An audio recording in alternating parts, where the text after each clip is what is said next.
On one side, capital. On the other, revolution. At the center, property. Does it set us free or keep us in chains? Karl Marx faces Ludwig von Mises. Sharp minds, opposing visions. But only one question remains.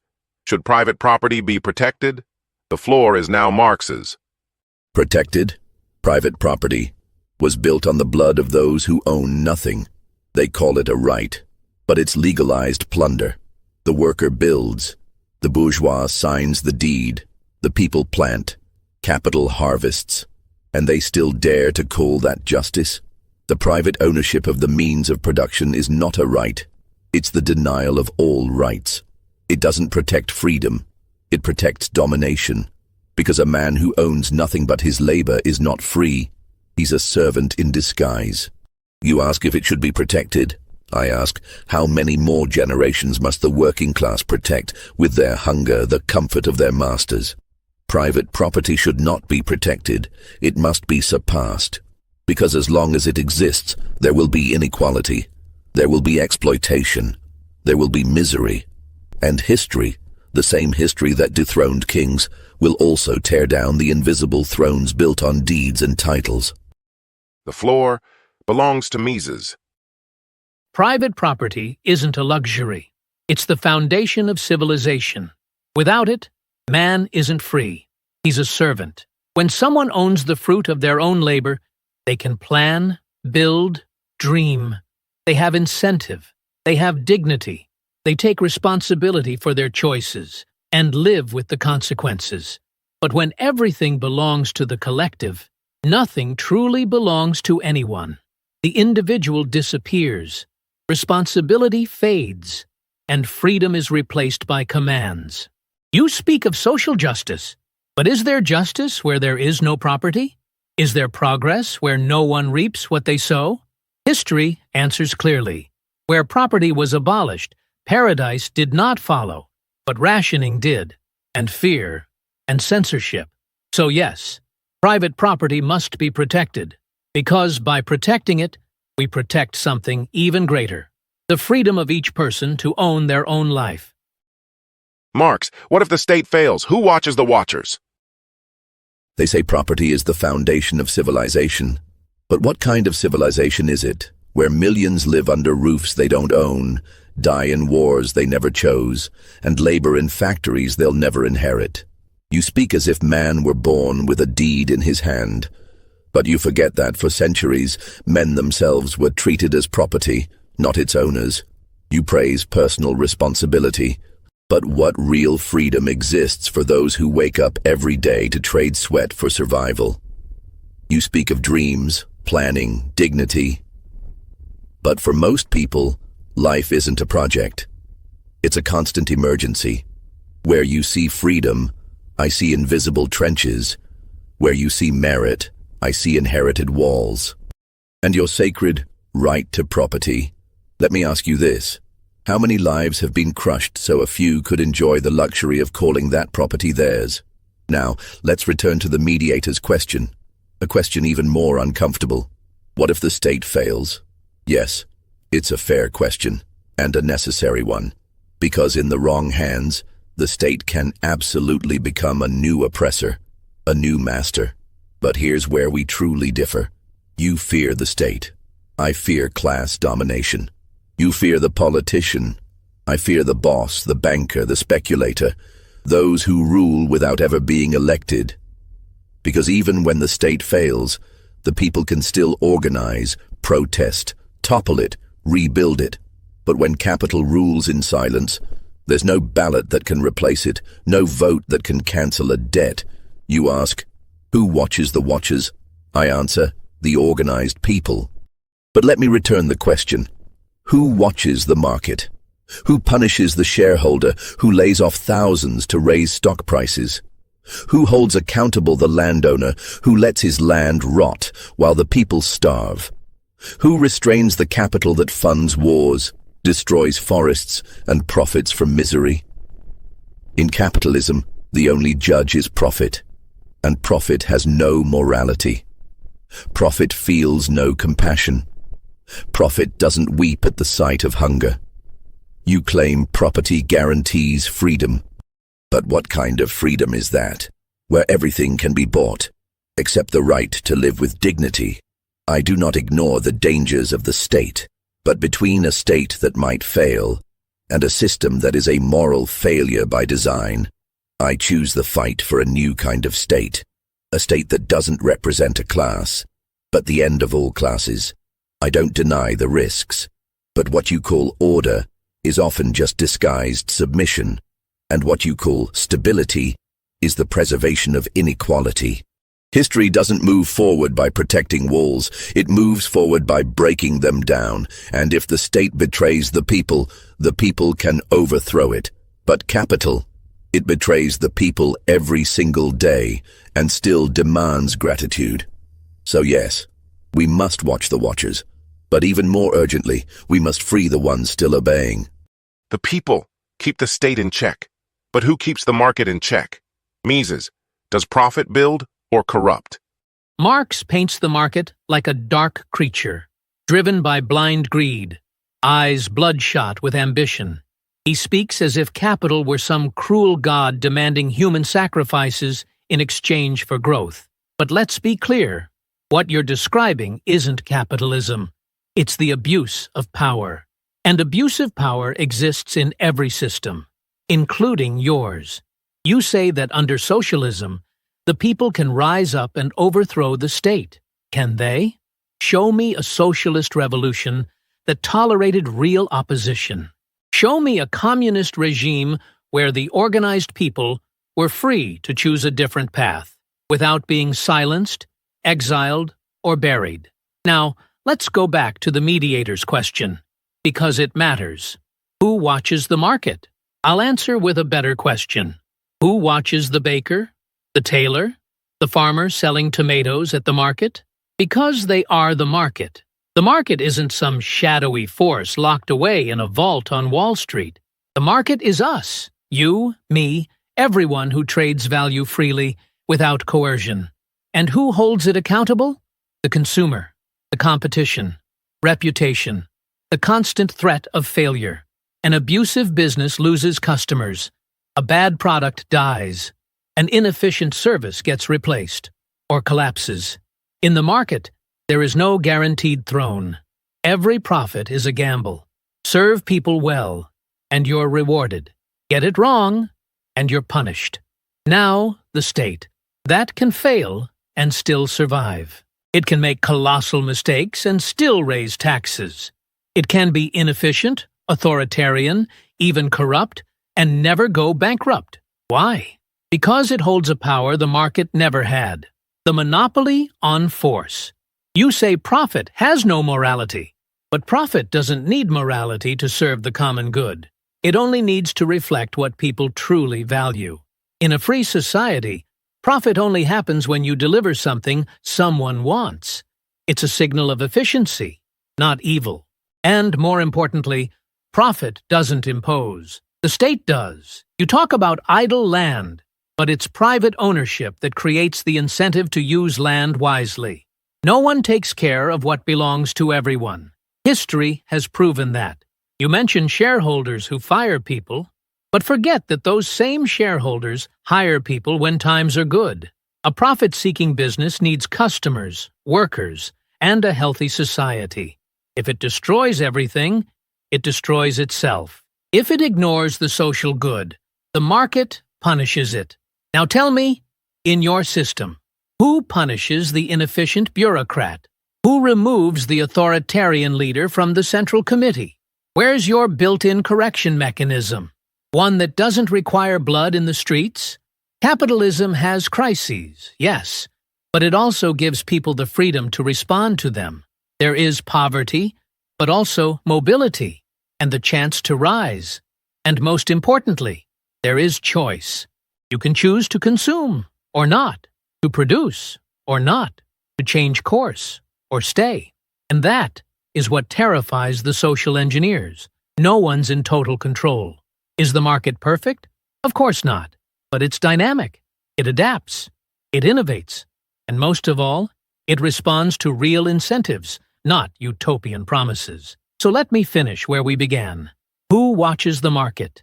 Freedom does. Transparency does.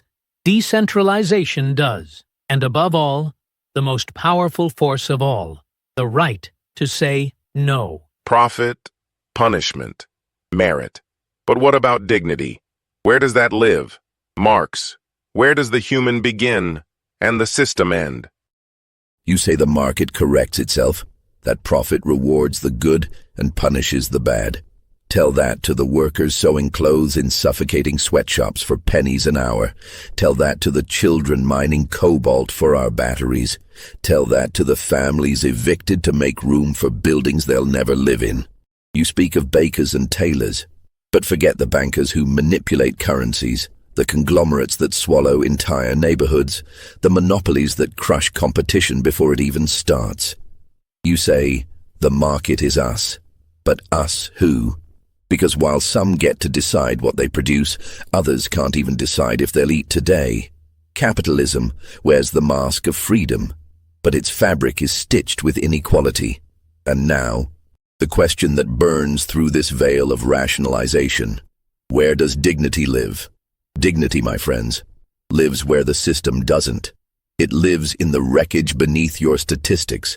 It lives in the souls labeled inefficient, unproductive, disposable. It lives in the calloused hands that built what you celebrate, but were never invited to the celebration. Dignity is not profit. Dignity is not efficiency.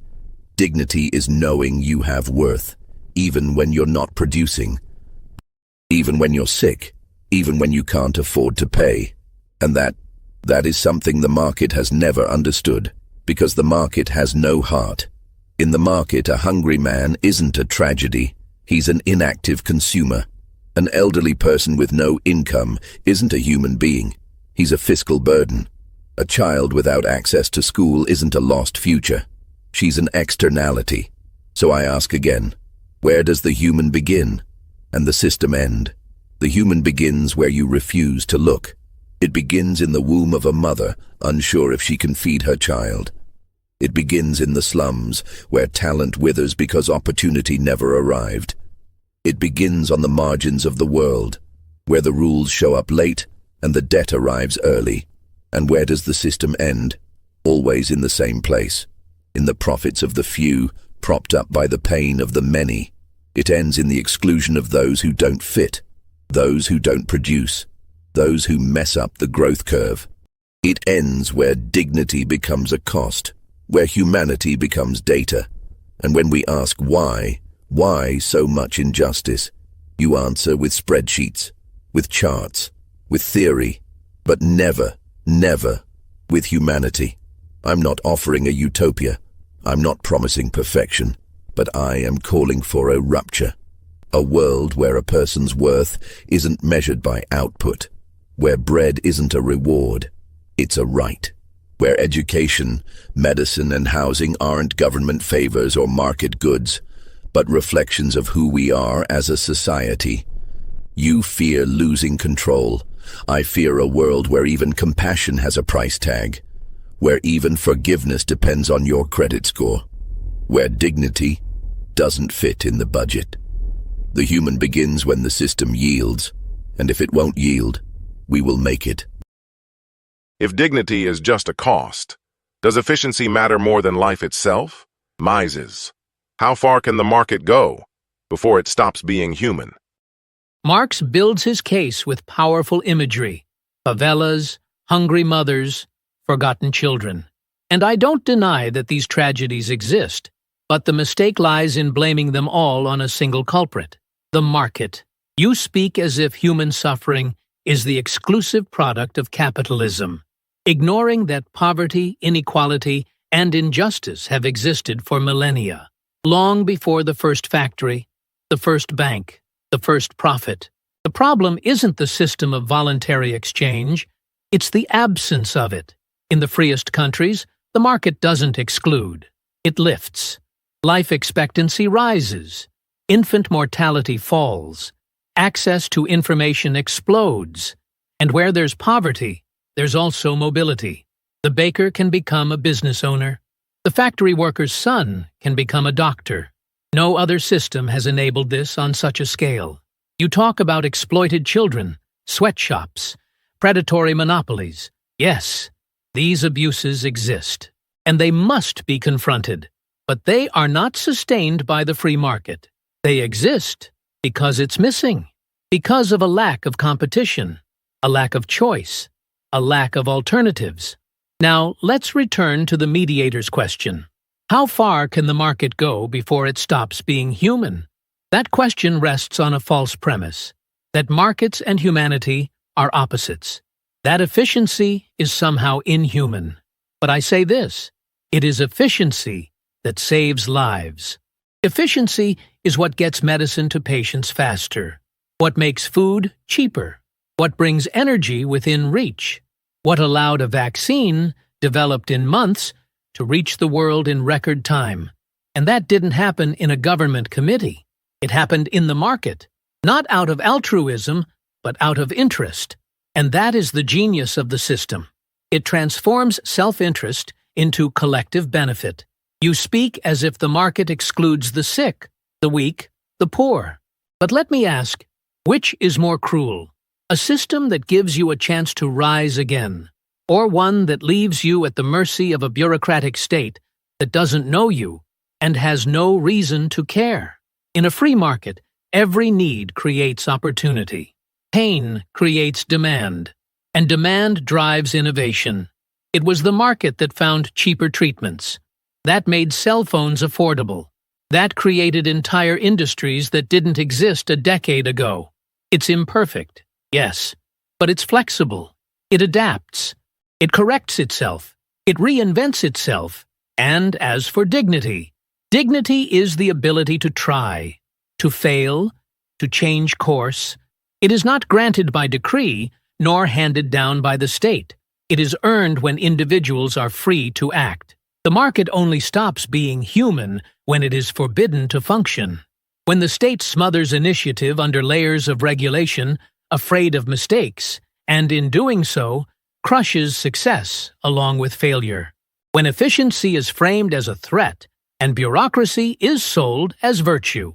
You ask, how far can the market go before it stops being human? And I answer, the market is human by nature, because it's born from freedom of choice, because it respects each person's time, because it lets individuals decide what has value for them. It's in the market that a former inmate can open a food truck, that a single mother can sell meals online, that someone in poverty can learn to code and change their life. That's not inhuman. That is dignity in action. So, no, this is not a choice between profit and compassion. It's about understanding that in a free system, profit is the path compassion takes to reach scale. If we want to protect dignity, we shouldn't strangle the market. We should free it from the things that blind it: cronyism, state privilege, and the unholy alliance between political power and capital. Because when the market is truly free, it doesn't destroy dignity. It multiplies it. Can a system truly be just if it has to deny who we are? Marx, your world demands a new kind of man.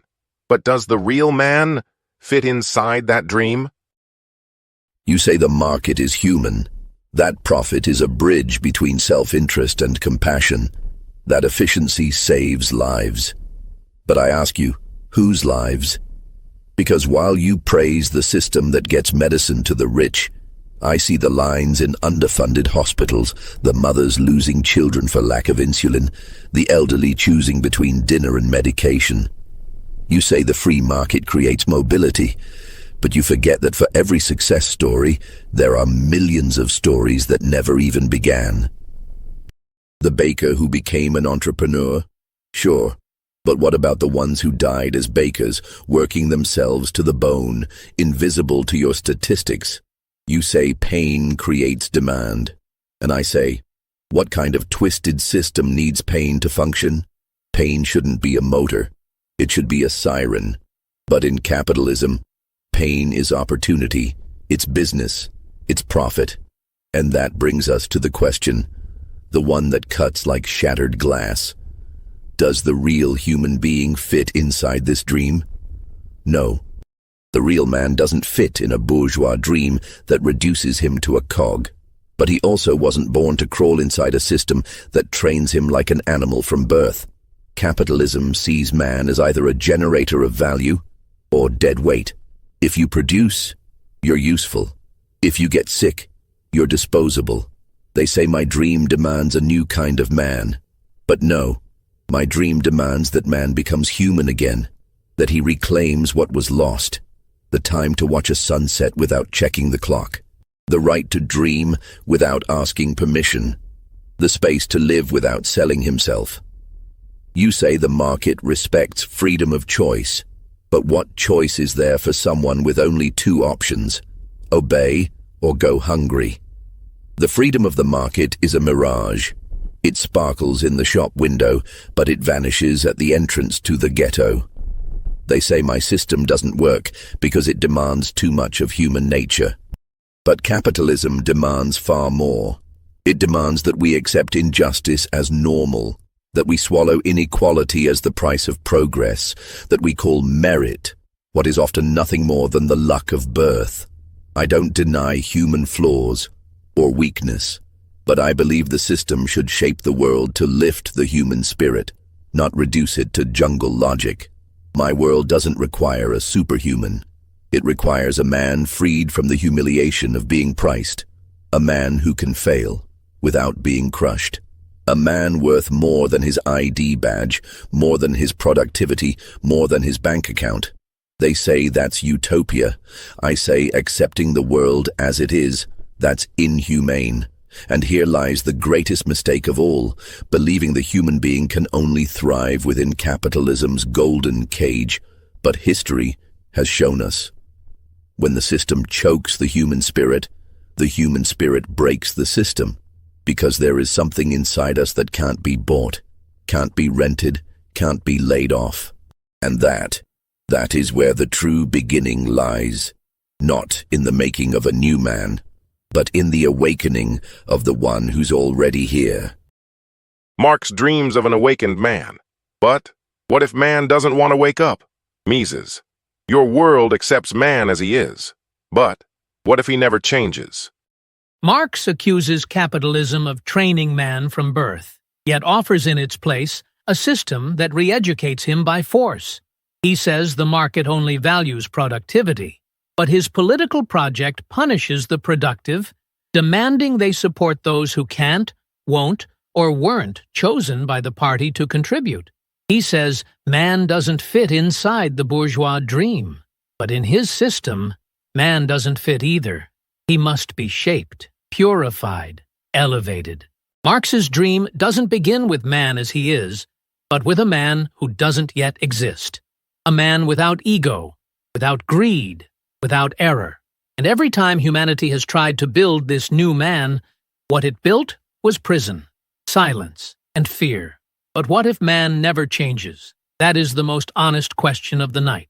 Because unlike Marx, I don't demand a new man. I don't project an ideal.